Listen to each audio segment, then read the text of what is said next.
Doctor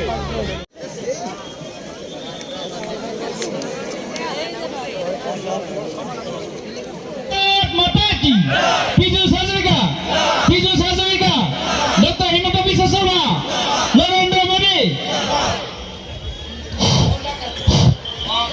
শ্ৰদ্ধা ৰাইজ, আমাৰ আটাইৰে মৰমৰ, আটাইৰে শ্ৰদ্ধাৰ জনপ্ৰিয় মন্ত্ৰী পীযুষ হাজৰিকা ডাঙৰীয়া আমাৰ মাজত উপস্থিত হৈছেহি। আমি ভাৰতীয় জনতা পাৰ্টি কমলগাঁও মণ্ডল সমিতিৰ তৰফৰ পৰা তেখেতক এখন ফুলানি আজি আমাৰ এই বিশেষ দিনটোত আমাৰ আটাইতকৈ জনপ্ৰিয় মন্ত্ৰী আমাৰ মাজত উপস্থিত আছে। আমি এটা বৃহৎ যোগদান কাৰ্যসূচী আমি ৰাখিছিলোঁ। আজি এই বৃহৎ যোগদান কাৰ্যসূচীত আমাৰ লহা সমষ্টিৰ প্ৰায় 6 শতাধিক ভাৰতীয় কংগ্ৰেছ কৰ্মীয়ে আমাক ভাৰতীয় জনতা পাৰ্টীৰ নীতি আদৰ্শৰ প্ৰতি আকৃষ্ট হৈ আজি আমাৰ ভাৰতীয় জনতা পাৰ্টীত যোগদান কৰিবৰ কাৰণে আগবাঢ়ি আহিছে। তেওঁলোকক আমি উষ্ম আদৰণি জনাইছোঁ। আজি আমাৰ মন্ত্ৰী মহোদয় তেওঁলোকক এখন আমাৰ ভাৰতীয় জনতা পাৰ্টীৰ মাফল আৰু টুপিৰে আমাৰ দললৈ স্বাগতম জনাব আৰু ক্ৰমান্বয়ে আমি এজন এজনকৈ আমি নাম ঘোষণা কৰিম। তেওঁলোকক এজন এজনকৈ আমি আহিবৰ কাৰণে অনুৰোধ জনালোঁ। আমাৰ জাতীয় কংগ্ৰেছৰ ৰহা ব্লকৰ সাধাৰণ সম্পাদক আমাৰ জ্যেষ্ঠ কংগ্ৰেছ কৰ্মী আমাৰ মাইনুল হক ডাঙৰীয়া, জেনেৰেল সম্পাদক আমাৰ ব্লক জনাৰ্দন শইকীয়া আমি যাব। দিগন্ত পাটৰ আমাৰ জোনালীন দাস, মানিক বৰদলৈ, আমি যিসকলক আমি ইয়াত বহাইছোঁ সকলোকে আহি গামোচা আমাৰ ল'বলৈ অনুৰোধ জনাইছোঁ আৰু নামি যাবলৈ অনুৰোধ জনাইছোঁ। মনোজ বৰদলৈ সকলোকে পিন্ধাই দিয়ক আৰু আনছৰ আলী, উমৰ চাপ ওপৰলৈ আহক।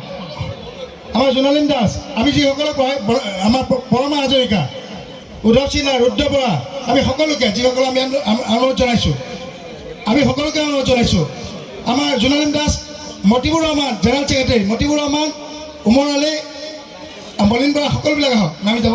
আমাৰ যুগল আবুল কালাম আজাদ, আমি সকলোকে অনুৰোধ জনাইছোঁ আহক। আবুল কালাম আজাদ পিন্ধিব নামি যাব। আমাৰ যিসকলক আমি ইয়াত পঢ়াইছিলোঁ সকলোৱে আহক। আব্দুল বাৰেক সকলোবিলাক আহক, পিন্ধি গৈ থাকিব, নামি যাব।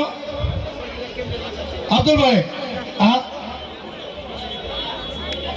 আমাৰ মজিবুৰ ৰহমান, প্ৰমীলা, যিসকলক আমি আমন্ত্ৰণ জনাইছিলোঁ। ৰুদ্ৰ বৰা ডাঙৰীয়া, মোহন সেনাপতি ডাঙৰীয়া, অজিত পাটৰ ডাঙৰীয়া, সঞ্জীৱ বৰা ডাঙৰীয়া, জনাৰ্দন শইকীয়া ডাঙৰীয়া, লক্ষ্যজ্যোতি মেধি ডাঙৰীয়া, সীমান্ত দেউৰী ডাঙৰীয়া, বেণুৰঞ্জন দাস ডাঙৰীয়া আৰু মোৰ অতি শ্ৰদ্ধাৰ, অতি মৰমৰ মোৰ পৰিয়ালৰ সদস্য মাগুৰগাঁও আমতলাৰ ৰাইজ, আজি মই মোৰ পুৰণা সতীৰ্থসকলক, যিসকল সতীৰ্থৰ চেষ্টাৰ বলত মই 2011 চনত বিধায়ক নিৰ্বাচিত হৈছিলোঁ, তেখেতলোকক বিজেপি দললৈকে আমন্ত্ৰণ কৰি যোগদান কৰাবলৈ পাই অত্যন্ত সুখী হৈছোঁ, আনন্দ লাভ কৰিছোঁ। আপোনালোকে মোক আশীৰ্বাদ দি বিধায়ক হিচাপে নিৰ্বাচিত কৰিছিল আৰু আপোনালোকৰ আশীৰ্বাদৰ কাৰণে আজি যি মোৰ প্ৰতিষ্ঠা, সেই প্ৰতিষ্ঠাৰ মূল কৃতিত্বকাৰ মোৰ শ্ৰদ্ধাৰ ৰহাবাসী ৰাইজৰ। গতিকে আজি মই পুনৰবাৰ আপোনালোকক লগ পাই অত্যন্ত সুখী হৈছোঁ আৰু আমি একেলগে দেশৰ, জাতিৰ, ৰাজ্যৰ কাৰণে কাম কৰিবলৈ প্ৰতিজ্ঞ হৈছোঁ।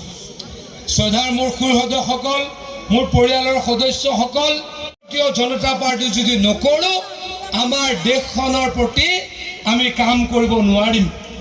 কংগ্ৰেছ দলে আমাৰ দেশখনক প্ৰতাৰণা কৰিলে, কংগ্ৰেছ দলে জাতিক প্ৰতাৰণা কৰিলে, দুখীয়া মানুহক সহায় নকৰিলে, ৰাস্তা পথৰ অৱস্থা অত্যন্ত বেয়া আছিল, নিবনুৱা সমস্যা সমাধান নকৰিছিল আৰু সেইকাৰণেই পৰৱৰ্তী সময়ত আমি কংগ্ৰেছ দল ত্যাগ কৰিবলৈ বাধ্য হৈছিলোঁ।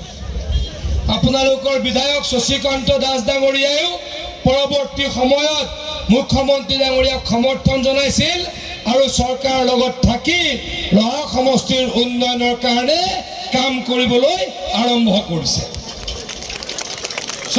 মই যেতিয়া বিধায়ক আছিলোঁ, সেইখিনি সময়ত ৰাস্তা পথৰ অৱস্থা অত্যন্ত বেয়া আছিল। ৰহাৰ পৰা বৈঠালাংচলৈকে ৰাস্তাটোত 28 বছৰ আছিল, সেই ৰাস্তাটো আমি বনাবলৈকে সক্ষম হৈছিলোঁ। আমাৰ হাতবৰ আৰু চাপৰ মুখৰ দলংখন ময়ে চেংচন কৰিছিলোঁ আৰু মোৰে সৌভাগ্য সেইখন মোৰ হাতৰেই আৰম্ভণি কৰিবলৈ সুবিধা পাইছিলোঁ। আপোনালোকৰ হয়তো মনত আছে সেইখিনি সময়ত আমি কলং নদীৰ ওপৰত 12খনকৈ দলং নিৰ্মাণ কৰিবলৈ সক্ষম হৈছিলোঁ। আজি আমাৰ বিজেপি চৰকাৰে কি কৰে, প্ৰধানমন্ত্ৰী আৱাস যোজনাৰ ঘৰ গৃহস্থক বনাই ল'বলৈ দিয়ে। আৰু আজি আমি 12 বছৰ আগতেই ৰহা সমষ্টিত আমি প্ৰথম আৰম্ভ কৰিছিলোঁ যে যাৰ ঘৰ গৃহস্থই বনাব আৰু আমি চেংচন লেটাৰ ঘৰ পোৱা মানুহক বিলাই দিছিলোঁ। মোৰ মনত পৰে ইয়াতে দৰঙী গাঁৱত মিটিং পাতিছিলোঁ, ইয়াতে মাগুৰ গাঁৱত মিটিং পাতিছিলোঁ, বগলাজানত মিটিং পাতিছিলোঁ। প্ৰত্যেক পঞ্চায়তে মিটিং পাতি তেতিয়াই ইন্দিৰা আৱাস যোজনা ঘৰৰ ঠিকাদাৰিত্ব নাইকিয়া কৰিছিলোঁ, দালাল নাইকিয়া কৰিছিলোঁ আৰু ৰাইজৰ টকা ৰাইজক গতাই দিছিলোঁ। আজি এই পৰিৱেশটো ভাৰত চৰকাৰে কৰিলে, নৰেন্দ্ৰ মোদী ডাঙৰীয়াই কৰিলে। নৰেন্দ্ৰ মোদী ডাঙৰীয়াই যি ঘৰ বনাই 4 কোটি মানুহৰ ঘৰ বনালে, এতিয়া গৃহস্থই বনাই।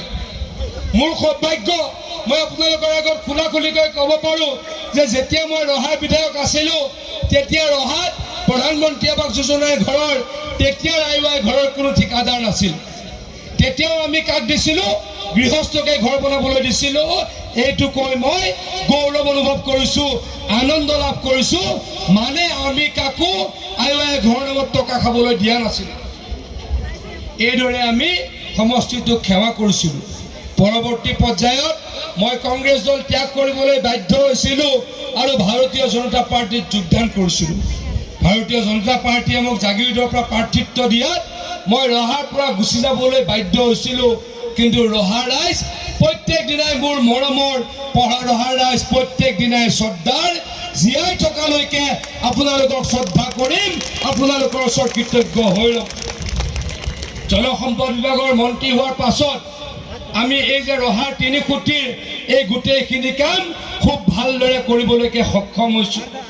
এইবাৰ আমি দীঘলীয়াটিৰ পৰা তেলাহীলৈকে কপিলিটো আছে, বৰপানী আৰু হাৰিয়া নদীটো আমি মথাউৰি মাৰি আপোনালোকক সকাহ দিবলৈকে প্ৰচেষ্টা চলাম বুলি। চৰকাৰে আজি আপোনালোক সকলোৱে কি পায়, সকলোৱে আপোনালোকে ৰেচন কাৰ্ড পায়। ৰেচন কাৰ্ড পালে আপোনালোকে বিনামূলীয়া চাউল পায়। কংগ্ৰেছ চৰকাৰ দিনত সেই ব্যৱস্থা নাছিল। মই বিধায়ক আছিলোঁ, মই দিব পৰা নাছিলোঁ। সেইখিনি সময়ত 3 টকাত চাউল কিনি ল'ব লগা হৈছিল। সেইখিনি সময়ত আয়ুষ্মান কাৰ্ড নাছিল। সেইখিনি সময়ত উজ্বলা গেছ নাছিল। সেইখিনি সময়ত উজ্বলা গেছ পালে বজাৰ মূল্যতকৈ 300 টকা কমত গেছ কিনিব পৰা নাছিল। সেইখিনি সময়ত আমি আমাৰ সমষ্টিত, ৰহা সমষ্টিত আমি কোনোৱে 1 টকা নোপোৱাকৈ মই এই বগলাজনৰ ৰাস্তাটোত চাকৰি দিয়াৰ মোৰ এতিয়াও মনত আছে। এতিয়াও মোৰ মনত আছে মই ৰাস্তাত এপইণ্টমেণ্ট লেটাৰ দিছিলোঁ। কিন্তু আজিৰ পৰিৱেশত সেই পৰিৱেশটো আমি নাইকিয়া কৰিলোঁ। কাৰণ আমি টকা নাখাইছিলোঁ, কোনোবাই টকা খাইছিল। সেইকাৰণে এই ছিষ্টেমটো আমি নাইকিয়া কৰিলোঁ। এতিয়া কোনো MLA টকা দিব নোৱাৰে, কোনো চাকৰি দিব নোৱাৰে, কোনো মন্ত্ৰীয়ে চাকৰি দিব নোৱাৰে। এতিয়া যোন চোকা ল'ৰা সি চাকৰি পাব, যোন গাধা ল'ৰা সেই ধনী ঘৰৰ ল'ৰা হ'লেও চাকৰি নাপায়। চৰ্দাৰ ৰাইজ, এইখিনি সময়ত আমি কি কৰিছোঁ, আমি মহিলাসকলক অৰুণোদয় দিছোঁ। আমি এইবাৰ যাৰ ৰেচন কাৰ্ড আছে সকলোকে অৰুণোদয় দিম। আৰু এই মহিলাসকলক লাখপতি বাইদেউৰ অতি সোনকালে 10-10 হাজাৰ টকা দিম। আপোনালোকে কিন্তু কাম কৰিব লাগিব। কাম কৰিব নে নকৰিব? এইবছৰ 10 হাজাৰ টকালৈ কাম কৰক। অহা বছৰ মুখ্যমন্ত্ৰী ডক্টৰ হিমন্ত বিশ্ব শৰ্মা ডাঙৰীয়াই আপোনালোকক 25 হাজাৰকৈ টকা দিব আৰু আপোনালোক লাখপতি হ'ব। আমাৰ যিসকল ল'ৰা ছোৱালীয়ে চাকৰি পোৱা নাই তেওঁলোকক আমি কি দিম? আমি মুখ্যমন্ত্ৰীৰ আত্মনিৰ্ভৰ অসমৰ 2 লাখ টকা দিম, 5 লাখ টকা দিম। আধা পইচা ঘূৰাই দিব লাগিব, আধা পইচা ঘূৰাই দিব নালাগে। মুঠতে আপোনালোকে স্বাৱলম্বী হ'ব, তাৰ কাৰণে আমি কাম কৰিম। আজি আমাৰ চৰকাৰখনে আমি এইখিনি সময়ত 18খন মেডিকেল কলেজ বনাইছোঁ। কংগ্ৰেছ দলত থাকোঁতে আমি মেডিকেল কলেজ বনাব পৰা নাছিলোঁ। অসমত কংগ্ৰেছ দলে মেডিকেল কলেজ বনাইছিলে 6খন। আৰু আমি এতিয়া 8 বছৰত বিজেপিয়ে মেডিকেল কলেজ বনালোঁ 18খন। নগাঁৱত মেডিকেল কলেজ হ'ল আৰু মৰিগাঁৱত বঘৰাত মেডিকেল কলেজ হ'ল। ৰহাৰ পৰা দুইফালে সমান হয়নে নহয় কওক? ৰহাৰ পৰা দুইফালে সমান। কিমান ৰহাবাসীৰ সুবিধা হ'ব? এই সুবিধা কোনে কৰিছে? হিমন্ত বিশ্ব শৰ্মা ডাঙৰীয়াই এই সুবিধা কৰিছে। আমি আন্দোলন বিপৰ্যিত পৰিৱেশ এটাৰ কাৰণে কাম কৰিছিলোঁ। যোৱা 3 বছৰত কোনো ব্যক্তিয়ে, কোনো সংগঠনে, কোনো দলে কেতিয়াও বন্ধ দিয়া নাই, আমি হ'বলৈ দিয়া নাই। তাৰ কাৰণে আমি কৰিছোঁ কি, উন্নয়নৰ শিখৰত আগবাঢ়িবলৈকে আমি প্ৰচেষ্টা চলাইছোঁ।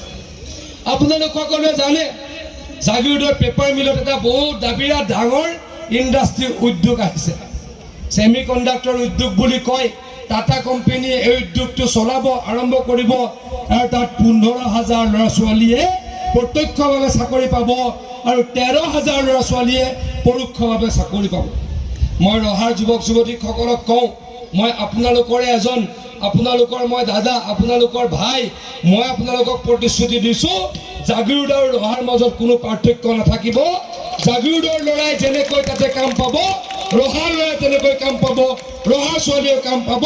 মই আপোনালোকক প্ৰতিশ্ৰুতি দিছোঁ। আমি আৰু কাম কৰিব লগা আছে, আৰু কাম কৰিব লাগিব। অসমখনক আগুৱাই লৈ যাব লাগিব। সেইকাৰণে আমি নতুন নতুন আঁচনি আনিছোঁ। আমি এইবাৰ নিযুত মইনা আঁচনি আনিছোঁ। নিযুত মইনা মানে কি, যিসকল ছোৱালীয়ে মেট্ৰিক পাছ কৰি হায়াৰ ছেকেণ্ডেৰী পাছ কৰিব তেওঁলোকক আমি 10,000কৈ টকা বছৰত দিম। যিসকল ছোৱালীয়ে হায়াৰ ছেকেণ্ডেৰী পাছ কৰি BA পঢ়িব তেওঁলোকক 12,500 টকা দিম। যিসকল ছোৱালীয়ে BA পাছ কৰি MA পঢ়িব, MSc পঢ়িব তেওঁলোকক 25,000কৈ টকা দিম। মানে আমাৰ ছোৱালীবিলাকক পঢ়াব লাগিব। আমাৰ এই অঞ্চলটো ধান উৎপন্ন হোৱা এটা অঞ্চল। আপোনালোকে মনত পেলাওক, আজিৰ পৰা 2 বছৰ আগতে আমাৰ ধানৰ মূল্য কিমান আছিল? কিমান আছিল ধানৰ মূল্য? মোন কিমান আছিলে? 400 টকা। এতিয়া কিমান হ'ল? 800 টকা। এই কামটো কোনে কৰিছে? হিমন্ত বিশ্ব শৰ্মা ডাঙৰীয়াই কৰিছে, মোৰ চকুৰ আগত কৰিছে। ধান চৰকাৰে কিনি লোৱা হ'ল, সেইকাৰণে খেতিয়কে দুগুণ দাম পাইছে আৰু খেতিয়ক ধনী হৈছে। হৈছেনে নাই কওক? হৈছেনে নাই? আৰু আমি কৃষকসকলক কি কৰিছোঁ? কৃষক সন্মান নিধিৰ আমি বছৰত 6,000কৈ টকা দিছোঁ। কালি ইয়াতে ক'ৰবাত ৰাতি মই শুনিছিলোঁ, আমাৰ শালমৰাত প্ৰদ্যুৎ বৰদলৈ ডাঙৰীয়া, অখিল গগৈ ডাঙৰীয়া আৰু লুৰিণজ্যোতি গগৈ ডাঙৰীয়া আহিছিল। শালমৰালে প্ৰদ্যুৎ বৰদলৈ ডাঙৰীয়া 5 বছৰত এদিন আহিছিল নেকি? এদিন আহিছিল নেকি কওক? দৰঙী গাঁৱলৈ বৰ অহা নাই মই জানো। শালমৰালৈ গৈছিল নেকি? মাগুৰ গাঁৱলৈ গৈছিল নেকি? আমতলালৈ গৈছিল নেকি? চাচা গৈছিল নেকি? উমৰ চাচা আমচৰবাই গৈছিল নেকি? তেতিয়া আজি কিয় আহিছে? কালি কিয় আহিছে? 5 বছৰ অকমান্য সাংসদ এজন নাহিলে, তেওঁ কেতিয়াও নাহিলে আৰু এতিয়া আহি ওলাইছে। এতিয়া ঘৰিয়ালৰ চকু পানী জুগিছে, হয়নে নহয় কওক? গতিকে মোৰ শ্ৰদ্ধাৰ সংখ্যালঘু ৰাইজ, আপোনালোকে ভোট নিদিব। আমি এবাৰ নগাঁৱৰ প্ৰাৰ্থী এগৰাকীক জিকাব খোজোঁ, মাঘেৰিটাৰ মানুহ এজনক আমি জিকাব নোখোজোঁ। জিকাব নেকি কোনোবাই? জিকাব নেকি কওক? যিকেইজন ব্যক্তি এতিয়াও কংগ্ৰেছ কৰি আছে তেওঁলোকক মই অনুৰোধ জনাইছোঁ, আহ্বান জনাইছোঁ, আপোনালোক আহক। মই আছোঁ, শশী দাস আছে, আমাৰ মাইনুল দা আছে, আমাৰ উমৰ চাচা আছে, দীপ আছে, আমচৰবাই আছে, আমি সকলো আছোঁ। সকলোৱে মিলি একেলগে বিজেপি কৰিম, সকলোৱে মিলি আমতলা মাগুৰ গাঁৱৰ উন্নতি কৰিম। যিকেইজন এতিয়া আছে তেওঁলোককে ঘূৰাই লৈ আহক। বাহাৰুল, নজৰুল সকলোকে মাতি লৈ আহ আৰু সকলোৱে আমি বিজেপি কৰোঁ। অকমান্য মানুহক আমি এবাৰ সাংসদ বনাব নোৱাৰোঁ। বনাম নেকি অকমান্য মানুহক? আমাৰ লগত জড়িত হয় জানো কওকচোন? মোক সঁচা কথা কওকচোন। আমতলা মাগুৰ গাঁৱলৈ প্ৰদ্যুৎ বৰদলৈ 5 বছৰত এবাৰ আহিছিল নেকি এবাৰ? এই ইলেকশ্যনৰ সময়ত কিয় আহে? ইলেকশ্যনৰ সময়ত কিয় আহে? ঘৰিয়ালৰ চকু পানী চকু তুলিবলৈ। এইবিলাক মানুহৰ দ্বাৰা আমাৰ কাম নহ'ব। এইবাৰ আপোনালোকে আমাৰ প্ৰাৰ্থীগৰাকীক সাংসদ বনাওক। নৰেন্দ্ৰ মোদী ডাঙৰীয়া তৃতীয়বাৰৰ কাৰণে প্ৰধানমন্ত্ৰী হ'বই, কোনো ৰাখিব নোৱাৰে। আৰু মই আমাৰ সাংসদগৰাকী আৰু শশী দাসে মিলি একেলগে গোটেই বানপানীৰ সমস্যা অহা 2 বছৰত শেষ কৰিম, মই আপোনালোকক প্ৰতিশ্ৰুতি দিছোঁ। আৰু দীঘলকৈ নকওঁ, গেৰেজা কামত এখন সভা আছে, তাৰপিছত নগাঁৱত ৰোড শ্ব' আছে, তাৰপিছত আকৌ ৰাতি ৰূপহীত যাব লাগিব। গতিকে এতিয়াও বহুত কাৰ্যসূচী আছে। মোৰ মৰমৰ মানুহখিনিক পাই আজি অত্যন্ত সুখী হৈছোঁ। আকৌ আপোনালোকৰ ওচৰলৈ আহিম, প্ৰতিশ্ৰুতি দিছোঁ আৰু সকলোকে বিজেপিক ভোট দিবলৈ আহ্বান জনাই মোৰ বক্তব্য সামৰিছোঁ। ধন্যবাদ, নমস্কাৰ, জয় হিন্দ।